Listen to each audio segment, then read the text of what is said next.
Welcome back to my backyard snack yard. We're in a shady corner of my garden, which actually does get a lot of sunlight since we pruned the huge cherry tree which towers above us. So that's a blessing. It's less shady than it used to be. And here we've got my archibald, also known as a rainbow orange tree. It was really flowering earlier. Honestly, even earlier than that. It had a huge setback this winter. It just started dying on me. But I pruned it and then it flowered, and now there are lots of little embryo stripy oranges on their way. They're sour oranges. It's a mixture of Meyer lemon and some blood oranges. So it's a really beautiful mixture. And the fruits themselves are so stunning. They have these red stripes running through them, or I think the skin themselves is actually, or I think the peel is actually red and then it's got orange stripes. Either way, it's a really, really pretty sour orange. So it's doing well here, alongside a peach tree which is in desperate need of its summer prune. Some of these, look how tall it's getting. It's actually a nectarine tree. I keep on saying it's a peach tree, but it's a nectarine. And I am going to have to cut this guy off. He's supposed to be a super dwarf and stay happily in a quite small pot. And well, this sucker, I feel it's a sucker. It is a sucker. It's down here. So I think it's below the graft union. I need to cut that sucker off ASAP. I think I'll get a little knife and do it now, or a saw actually. But yeah, I just need to do some summer pruning on it. It's amazing how fast these suckers just grow. Really tall. It's also next to another plum tree. We have a few plum trees now. This one I bought in the supermarket. It's doing well as well. It's supposed to be a dwarf too. It's next to a this is a raspberry tree, so different to my other raspberries, not as tasty, but this summer they are better than ever, extra sweet, because we've had such a dry, beautiful summer. So apparently this type of raspberry likes it.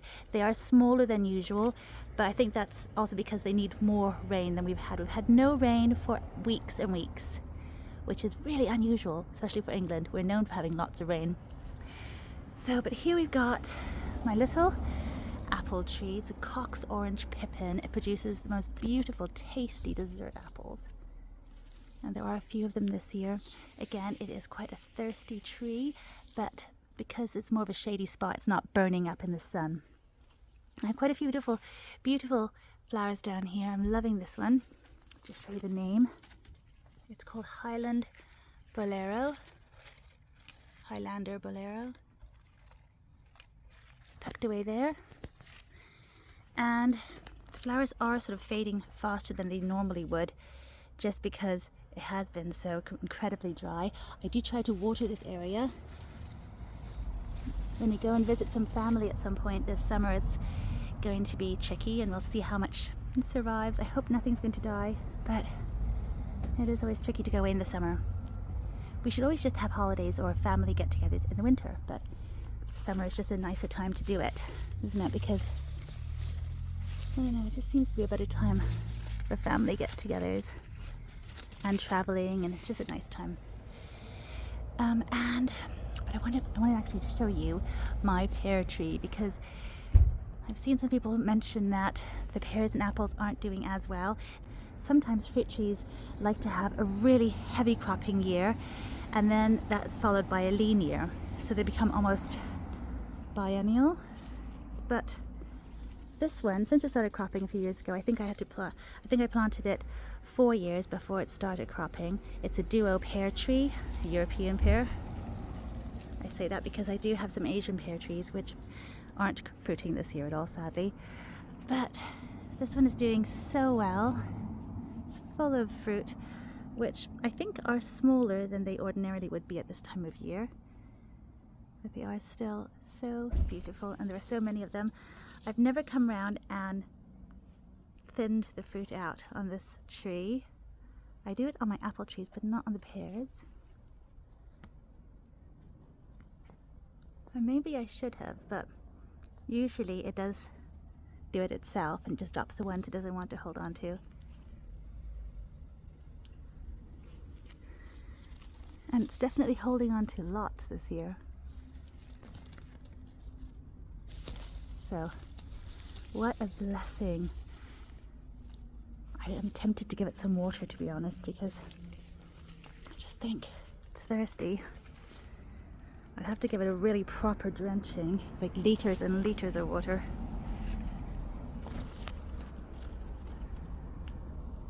But so far, it's obviously, I mean, it rained so much during the winter. Look, there are the apple trees here.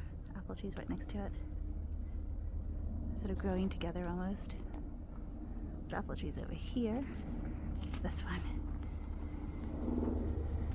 And I have thinned this one out too, but just not sufficiently. At all, actually. Maybe I missed lots of this apple tree. I'm not really sure what happened. I would say that this year we're having more bug action than usual. Lots of the, I guess there are more bugs than usual. There are less slugs than usual because it's been so dry and hot. But maybe more bugs. Like, look here. This kind of thing.